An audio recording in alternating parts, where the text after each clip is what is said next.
Okay, so I'm back. I'm back. I forget what I was saying, so we'll just keep going.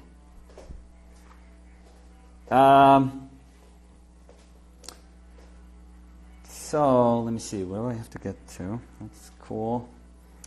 I was going to point out something about. I know it sounds eerily specific, but about nipples. Usually, people tend to draw out the nipple, and they forget that light is hitting the nipple in the same way that it hits like any other shape. You know, I often tell students that they have to start thinking like light does, which sounds ridiculous now that I'm saying it out loud. But you know, light doesn't care what things are called. That's what I'm kind of trying to get to. You know, light will just, you know, it just kind of cascades through a shape, and it doesn't, you know, it doesn't care. You know, it won't stop and just kind of circle around the nipple because it's a nipple and say, oh, okay, this is actually, it probably has some, just the slightest change in hue and value, so I have to kind of go, you know, I have to go around it. No, light, you know, light just goes, you know, it goes through that shape. So always remember that, because people tend to like draw it out and they forget that that nipple is actually being affected by the same light that's falling onto that breast. So always remember that. I know again, it's kind of strangely specific, but you see it often that it's worth pointing out. I see it so often that it's worth pointing out.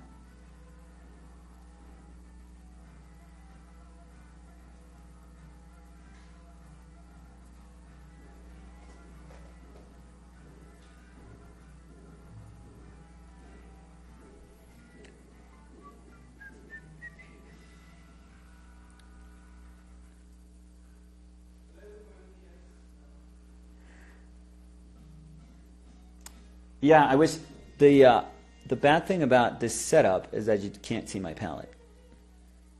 So, yeah.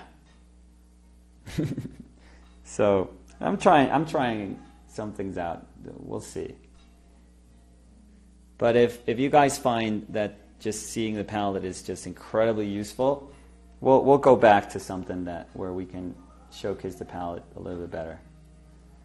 Or I'll try to find a way to do that.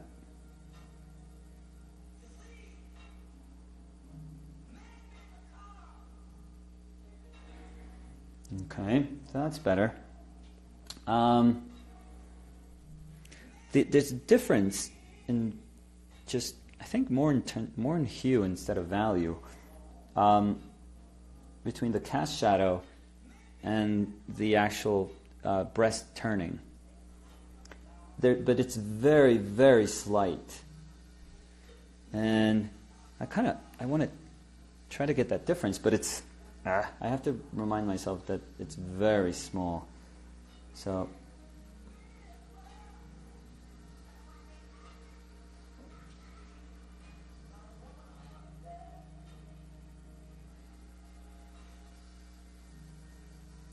and in here it starts like a sharp shape. But then when it's part of the mass of the shadow of the shadow mass here, it kind of dissolves into it, which is really nice.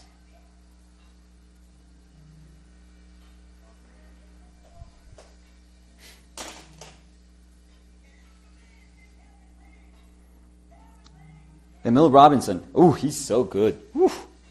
That dude can paint. He's an amazing colorist too. Right now, very almost abstract colorist, but oof, he can paint. He's very, very good. My girlfriend tells me that too. I don't know what you're talking about, but yes, your girlfriend is right. Your girlfriend is probably always right.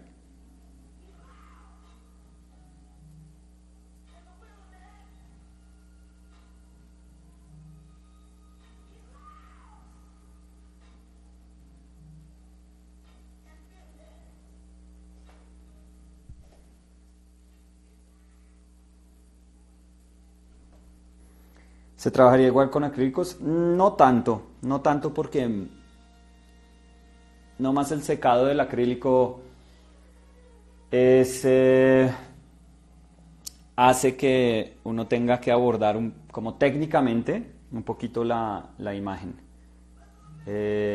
Porque el hecho de que seque tan rápido pues te da acceso a cosas que no se podrían hacer con el óleo.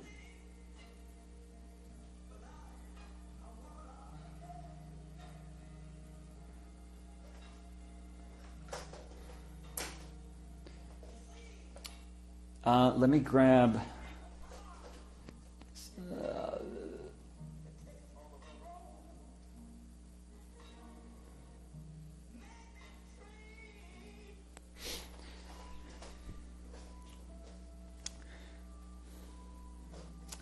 so that's looking cool. That's looking cool. I have to push her like upper abdomen, and just how it turns and kind of turns away in that little shape of her rib cage. So let me try it because I really like that shape.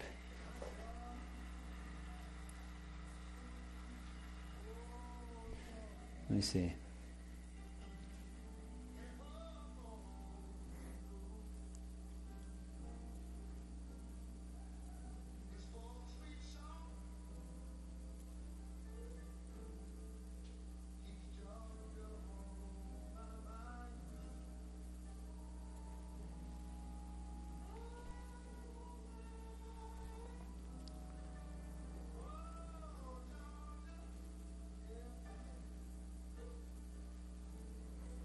That's better. Again, your brushstrokes, they don't have to be the same. They don't have to be laid down with the same sort of strength. You can be very, very subtle when you lay down a stroke. You can just put just the tiniest bit of pressure on your brush, and that way you can actually use the paint that's underneath without disturbing it. So teach yourself how when you can be very bold with your brushstrokes, and when you want to just kind of very slowly drag your stroke on top of decisions that you've already made, and you don't disturb them.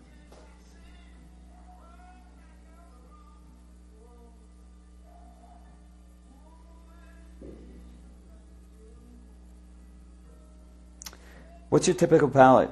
This would be quite right, actually. I made a decision to make it cooler, to go with a cooler palette today. But yeah, so ochre, titanium white, yellow ochre, alizarin crimson, ultramarine blue, and raw umber. So I would say that's pretty fine for me. It's a very neutral, cool palette, so always be mindful of that.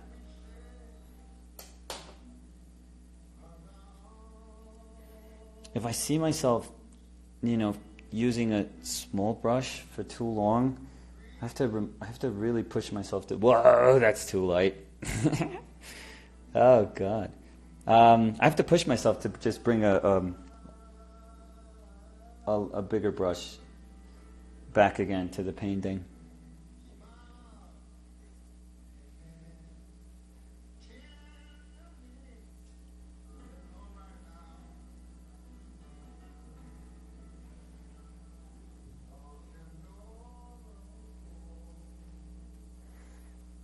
How long esa mancha del pezón es brutal?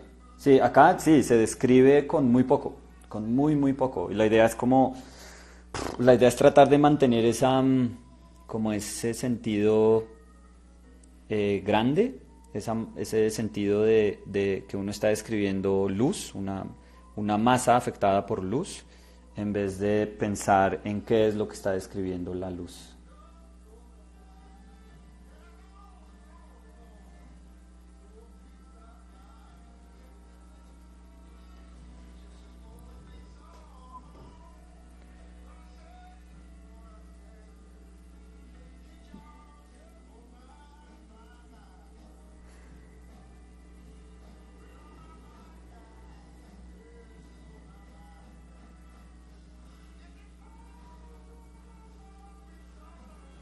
Hey, how do you cope with being completely honest and personal and being commercially viable?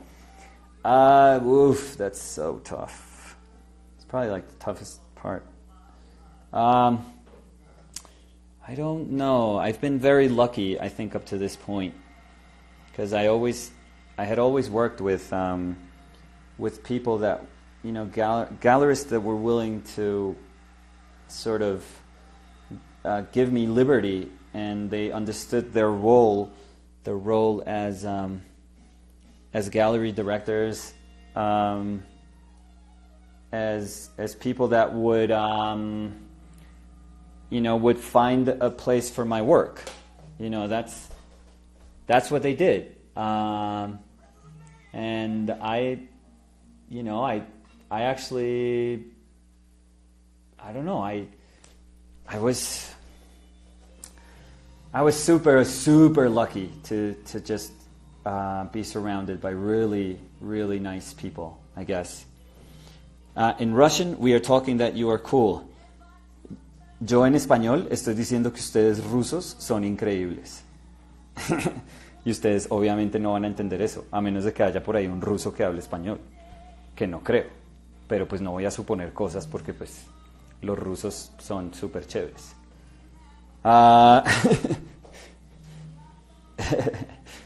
So I was lucky. I'm sorry. I always sacrifice being really serious about something to say something very stupid. I was saying how I don't know. I really don't know. I was lucky, and I think luck has to be part of it. I've known painters that are far more talented than I am, that have struggled, and they don't deserve to struggle. That's the honest truth. They don't. They're intelligent people. They're talented. They want to say really cool things through their work, and for some damn reason, life has been unfair to them. I don't know. I really don't have an answer. Sometimes it's just, you just have to meet the right person at the right, time of your life, and that's about it.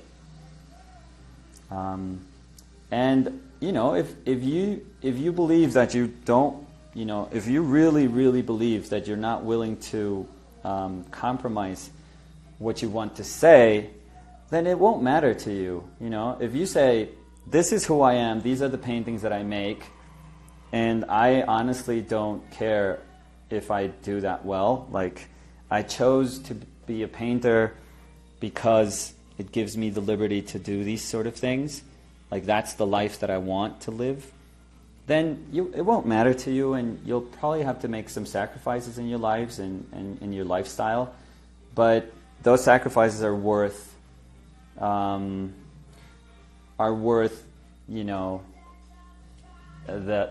moments that you can actually sit down and say, okay, now I'm going to paint, and I'm going to paint whatever the hell I want. And it's going to make it that much more satisfying when you actually sell, or when, or however you define success. But when you become successful through your, through you being faithful to what you wanted to say, what you've always wanted to say. So, I don't know. There's no easy answer. If there was an easy answer, I guess we would all be doing it. We would all be going about it the same way. But truth is, there's no easy answer.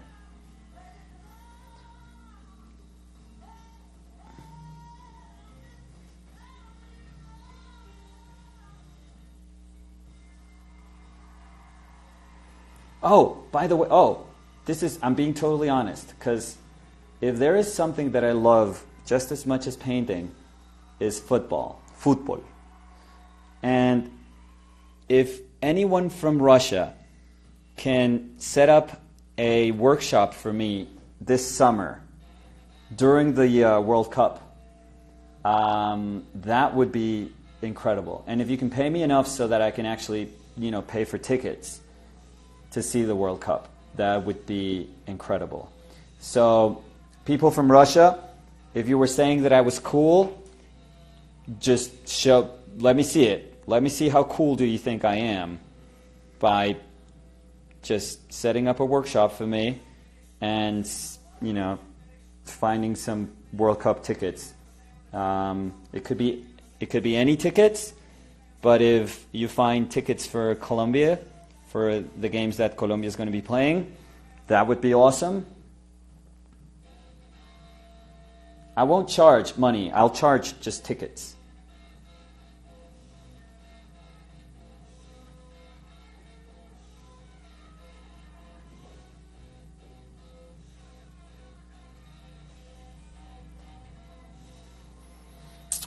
Great idea. Where are you, Russians? Hell yeah!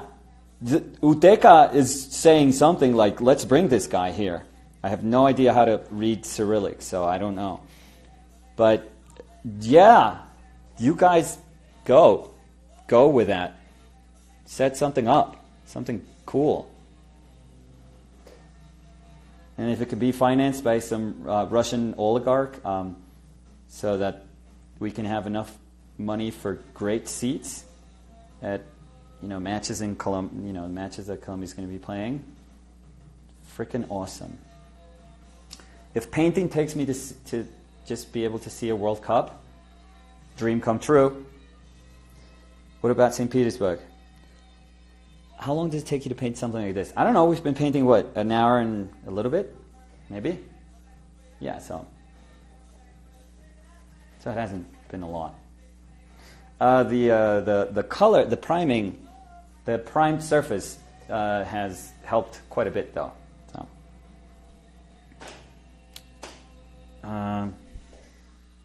So yeah, DM me. Russians, DM me.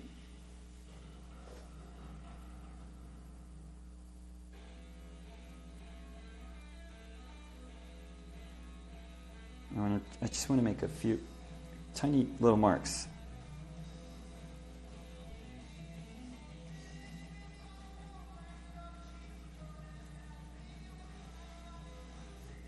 Let me see.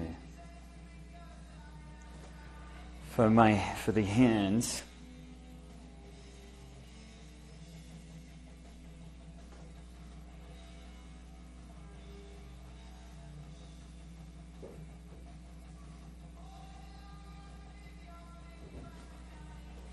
So it's very abstract in here, but I want to have a space for her hands, sort of here.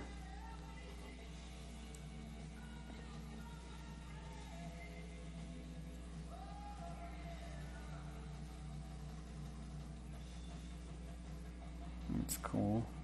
So right now, it probably doesn't make a lot of sense right now, but man, this surface really takes well paint. I'm surprised. Like, this was literally primed with a little bit of that alkyd medium and just brushing really heavily the like umber and white. And it took a couple of days to dry, but poof, it's good. It works really, really well, to be honest.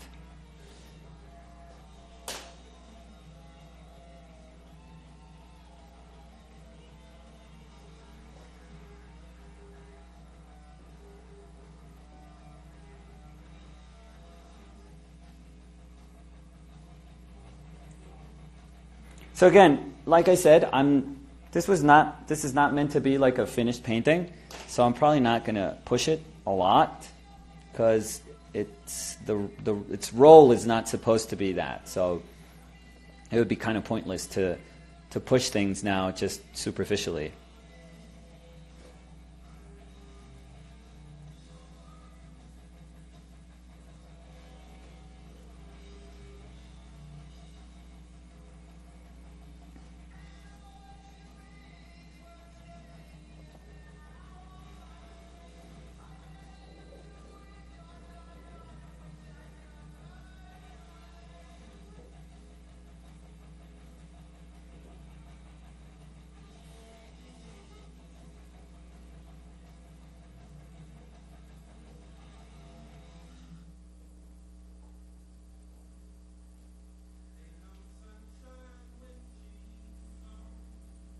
Let me see.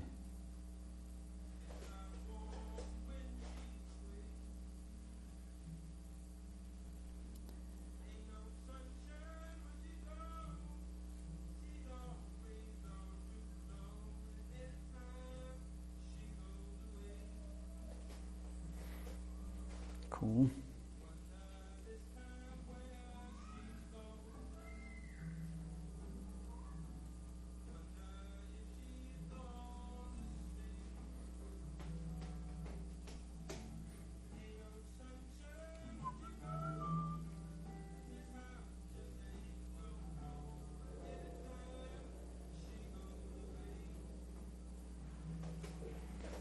So that's kind of cool. That's kind of cool. I mean, it clears up a lot of the stuff that I want to do with the bigger painting, and of course, the bigger painting is not going to be as cool as this, which makes me kind of mad because I don't know why it's so freaking hard to try and get the same things you get on a smaller sketch when you're painting a bigger painting. It's so freaking hard. It's so unfair at times that you're able to get to things and you go to a bigger painting and it's almost like a different painting experience, like a completely different painting experience. That's almost, that maddens me like crazy. Yeah, this is very, very simple here, and I want it to remain simple and big. So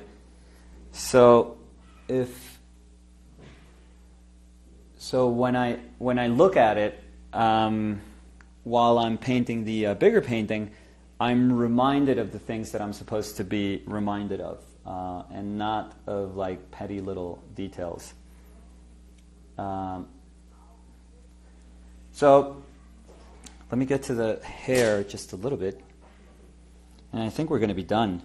Use bigger brushes on bigger paintings. Yeah, I know. I wish, I wish we could. If we could explain ourselves what to do with painting, and just execute what we know we're supposed to do. It would be so easy. It would be so ridiculously easy. But for some reason, it just gets harder. Because if you extrapolate the size of the brushes to be sort of proportionate to the size of the painting that you're going to be doing, then it's just easy. Then you just go like, okay, I get it. Just if I use this brush size to make that face, then all I need is that brush size to make that head in that bigger painting. And again, I wish it was. It is that easy, but it's not as simple as that. I wish it were. Or maybe it is as simple as that, and we're just very complicated, dumb human beings that we just make life a little bit harder for ourselves when we know what we have to do.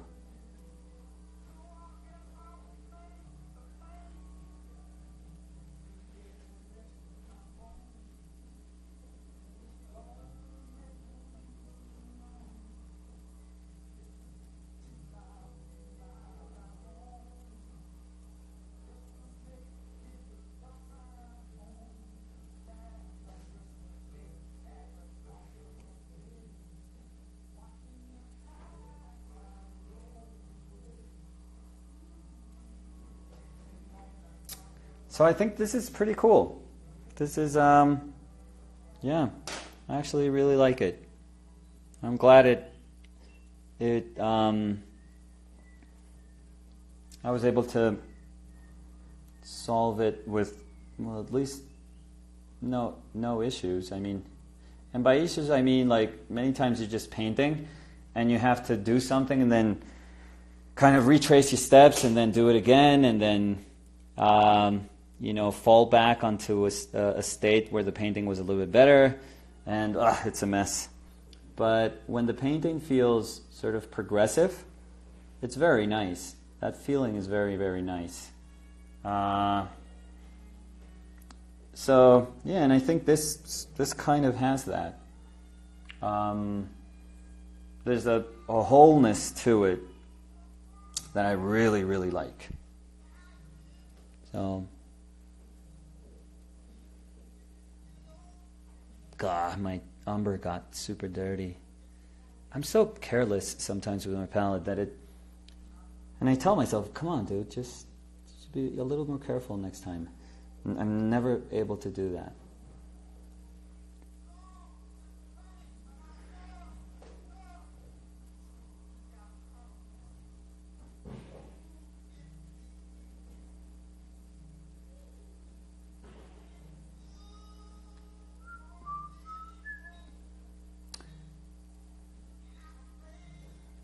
Okay, that's gonna, yeah, I think that's fine.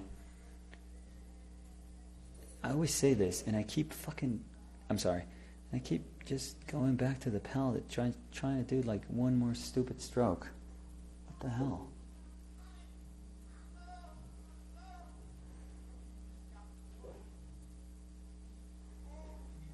Okay.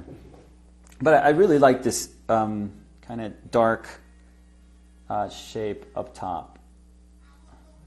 This gesture up top. It's very nice. It's very nice. So yeah, I'm happy with it. So that's going to be that belly is so fleshy. Love it. Yeah. That was the whole point. It, you know, but when you think about light and not what light is describing, you tend to be able to get to those descriptions. And usually the counter argument is also true. Like when you start describing hands or lower abdomen or whatever you're saying, you may be able to get to a lot of information and detail, but you sacrifice other stuff. So always remember that there's no perfect way to paint. There's no way to paint that ticks all the boxes. Like when we make decisions, those decisions have to sort of be inscribed in a balance. They have to belong to this balance. And many times when we put a lot of our when we bet on a lot of our sensitivity and we push everything to one side, that's going to mean that our balance is going to be weighted to one side, and we sacrifice things. But that's totally cool if you're willing to do that. So torso is really amazing. Yeah. I'm happy with the way it came out. So we're going to leave it like that because I want to keep that. I want to keep it just like that so I can see it while I'm painting, and I can reference it while I'm painting. So that's what we were going to do today. Let me see if I can show you my palette. And this is the... and I'll show you what I meant by... Let me see. I'm going to miss these couple of strokes in this piece of tape, but that's fine. Whoa! So, I think this bit is dry. So, like I said, this is paper. This is paper from a sketchbook.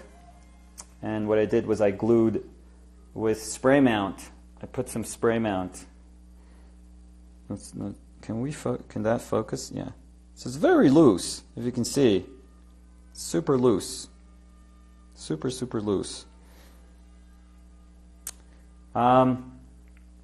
So I glued it with spray mount. Let me see do I have my spray mount? I think I already put it somewhere.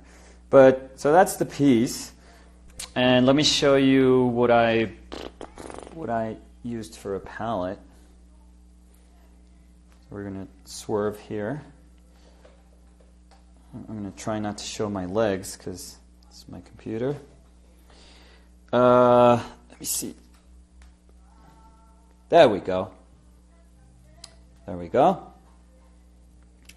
So that's the palette. Saludar a Heridias. Hola, Heridias. Yeah. Save this life, please. Missed beginning. Yeah. The beginning is actually up. It's probably up now. So let's see. I didn't use that. I didn't touch that, so don't worry about it. But So that's I used a ton of it. Fuck me, I should learn how to not waste paint. Whew. That is my titanium white with dryers. That is, I think, I don't know if I put extra yellow ochre there, because I always dirty up my colors. Jesus. Because I had like some, what is it, like older yellow ochre on the palette, and I stabbed it to see if there was some fresh color underneath. And there was some, and I think I used some of that, but I think I did put some. I didn't use that, which is cat red medium, so don't worry about that one. I used alizarin right over here. I used umber over here, and I used ultramarine. And I used that medium. That's Sennelier, what is it called? Flow and Dry. That's such a horrible name. That's the stuff that I used to scrape my palette. That's a blade to, put in that scraper when that blade is gone. Palette knife that I didn't use today. And these were the brushes. I didn't end up using all of those. But if you can see, let's see. Those are my darks. Those are my cooler, there's a cooler area in my palette, which I tried to keep somewhat clean. And this is an area of my palette that it was sort of the lights, but midtones to lights. And like I say, I have a puddle. I usually have a puddle, and if you can tell like where the areas are. Like this is the area where I would mix more alizarin. This is where I would mix more ochre. This is where I would mix more of the umber. And if I go over there, I mix some of the blue. So I'm actually, yeah, this is my larger palette. This one I use for my larger paintings. Although this painting was pretty small, but so again, I may be very unorganized with my paint, and I treat my paint very badly because this is terrible. That's terrible there. But I try to be careful with my areas, the areas in my palette when I mix. So, I kind of make up for this mess up here with sort of clarity here, I think. ¿Vas a hacer un video cuando pintes a mayor escala? Sí, voy a tratar. Sí. Voy a tratar, cuando hago un cuadro más grande, lo que tiende a pasar es que el proceso es un poquitico distinto, me doy la oportunidad de hacer como más capas, entonces de pronto ahí cambia un poco. So, that was it for today. Reference on screen. Now, I'm sorry, but if we put that reference right now, somebody's going to complain about seeing nudity on screen, and those people are going to have this video down, and I hate that. And I know it's so annoying, but I hate that. But yeah, so let's not give Instagram the chance to put the video down. So, ¿podrías enseñarnos el producto que usas para preparar el papel? No, pero el papel, o sea, yo lo que hice fue pegar un pedazo de lino preparado al papel. ¿Listo? O sea, le hice como un backing, como un refuerzo de papel al lino. ¿Por qué? No sé, solo por tratar de hacer cosas. Y lo que hice fue pintar en el lino, en un lino que ya tenía imprimación, y le puse una imprimatura con la tierra de sombra y el blanco. Se la puse con un poquito del liquid, pues el medio alquídico. La paleta en español que usé fue blanco de titanio, amarillo ocre, rojo alizarín, tierra de sombra natural y azul ultramar. Thank you from Holland. Okay, thank you.